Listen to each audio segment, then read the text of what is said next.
आजा राजा। घुंघरू लागल कावर लेके जल्दी आजा राजा। सेठ गाड़ी में कोयला बाजा बोलबम बोलत जइहा राजा। सेठ गाड़ी में कोयला बाजा बोलबम बोलत जइहा राजा। घुंघरू लागल कावर लेके जल्दी से आजा। घुंघरू लागल कावर लेके जल्दी से आजा। सेठ गाड़ी में कोयला बाजा बोलबम बोलत जइहा राजा। सेठ गाड़ी में कोयला बाजा बोलबम बोलत जइहा राजा। सेठ गाड़ी में कोयला बाजा बोलबम बोलत जइहा राजा। सेठ गाड़ी में कोयला बाजा बोलबम बोलत जइहा राजा।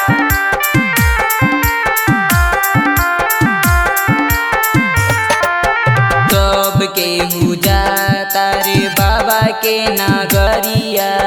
जल्दी से उठा ली सैया कांधे पकवरिया।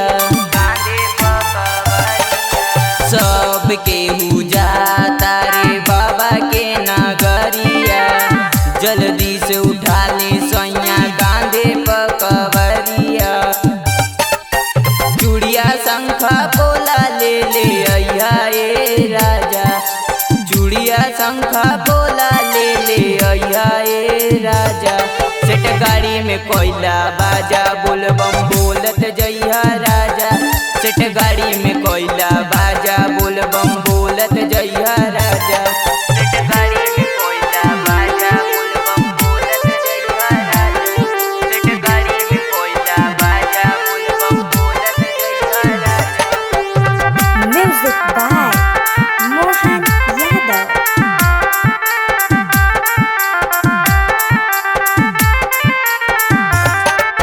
वाल्मीकि राहुलवा देखा जाता वे साथ में।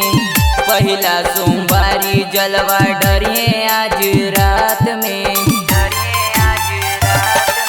वाल्मीकि राहुलवा देखा जाता रे साथ में। पहला सोमवारी जलवा डरिए आज रात में। राइटर अमरजीत के तू देवा जानी साजा। राइटर अमरजीत के तू देवा जानी साजा। सेठ गाड़ी में कोयला बाजा बोलबम बोलत जइहा